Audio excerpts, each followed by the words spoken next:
Jack Williams set to appear in a federal court in Montgomery. Williams faces charges in connection with a public corruption investigation. We have a name. The Duke and Duchess of Cambridge have announced the name of their brand new baby son. Today, jury selection begins in the felony sexual abuse case of a former chairman. Two children in Tarrant thankful this morning for the bravery to do an act that may have saved their lives. Coming up on 4:35 this morning, developing right now a health alert for parents about a disease on the rise right before school begins. Are we gonna floss? No. Can we do it? I don't think we're that talented. All right, Sarah. Sarah, I've been in contact with the ABC affiliate in Chicago. I actually just got off the phone with them. This new information just coming out this morning. Talking a lot about North Korea, but first we want to take a live look at this picture here on Sat 12. Rex Tillerson preparing to get off of that plane. He is in Kuala Lumpur this hump day, and Charles Daniel has a look at your forecast. Something feels very familiar about this forecast. By the time we get to Friday, I'm going to be so sick and tired. Wendell, officials on the scene revealed the bus driver was that person killed in the accident. They, though, have not released that driver's name. And this time, I'm going to be the model. Ooh. I love it. This is gorgeous on you. Rain is actually starting to fall here in Coleman. That is exactly why this car dealership did this. You can see these plastic pieces have been put on the back windows. I'll say a rough morning commute for folks there in Maryland. Let's go out live if we can to an aerial view here on Sat 12 over that accident. You can see the flashing lights there on the interstate. New this morning, a new study putting a damper on happy hour. Womp womp. Right? An international team of researchers. On ABC 3340.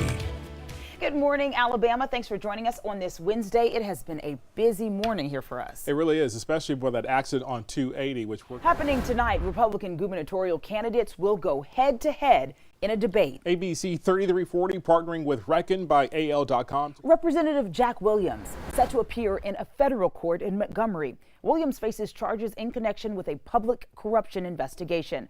ABC's Stoney Sharp is here to break down those charges. Stoney?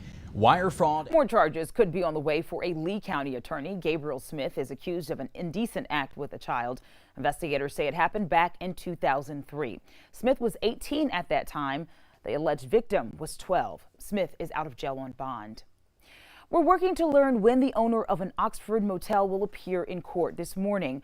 Barhut Kumar Patel is charged with reckless endangerment and promoting and soliciting prostitution. He owns Budget Inn Express on Berry Street, but it was shut down yesterday.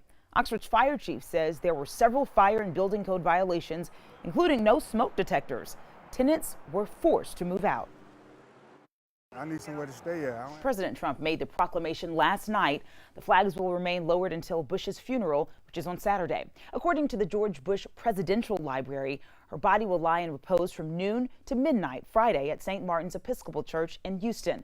Saturday services are by invite only. She will be buried on the grounds of the Bush Library at Texas A&M University. Bush was battling congestive heart failure. She died Tuesday. She was 92 years old. Right now, people in Center Point demanding to know why it's taking so long to build promised storm shelters. The Jefferson County Commission tells us it's because the city didn't qualify for federal assistance when a tornado hit the area in 2012. Jefferson County was able to acquire federal funding and grants to build storm shelters in the areas affected by the 2011 tornadoes. Commissioners say the long wait is due to the lack of resources. And next in sports, Alabama head coach Nick Saban gives an update on the Tua Tagovailoa's status for 8A. Wendell, officials on the scene revealed the bus driver was that person killed in the accident. They, though, have not released that driver's name. It was about 5:30 this morning when that bus went off of Interstate 10 in Loxley into the median and plunged down into a ravine under a bridge. On board were about 45 people, most of those students from Channelview High School's band, that school near Houston, Texas. Okay, so this picture you're looking at right now is of those students at Disney World. They were headed back from a trip to Disney World in Florida. That picture taken just a day ago. The Alabama Law Enforcement Agency says that there is no sign the driver hit the brakes of that bus. And right now they're investigating a couple of different things that could have been factors in all of this as they await for the toxicology report.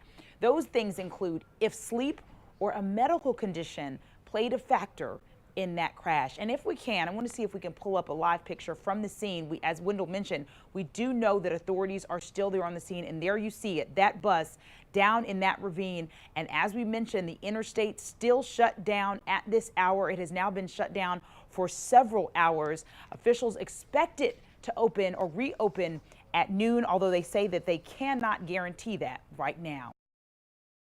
Good morning. Okay, so after 4,000 shows, it is officially over. Which is kind of sad because this is a staple in the summertime TV. Jerry, Yeah, there you go. Jerry Springer has refereed his last catfight and interviewed his last cheating boyfriend. It's over. Somehow it doesn't seem right for Jerry Springer to exit quickly. Kate Laughlin created You know, the I show. have so many memories of afternoons in middle school Me sneaking too. to watch that show Me and then too. having to turn it off when my mom came because Mom and Dad came I around should the not corner have been watching switch. Jerry Springer when I was 12 years old. Not at all. Not at all. All right, so from one iconic show to another. Yeah, don't call it a comeback. MTV is bringing back some of its most iconic shows. Really excited about this one. This is the true story. True story, the real world. Oh, that's the New York one. I used to love this show, and MTV is now bringing back The Real World. Also, many middle school days spent watching this one. It debuted in 1992. That's when MTV introduced reality TV to the world. The show will now appear on streaming services, so that's how you're going to be able to catch it. And that's not it. MTV also bringing back shows like Daria and Maid. Remember Maid? I do. Absolutely can't wait. I really, really hope that they bring back Road Rules So too. you used to click off during Jerry Springer. I used to watch the show Real World, yeah. Real World, and I would be like, oh gosh, my Dad's dad's coming coming. around the corner.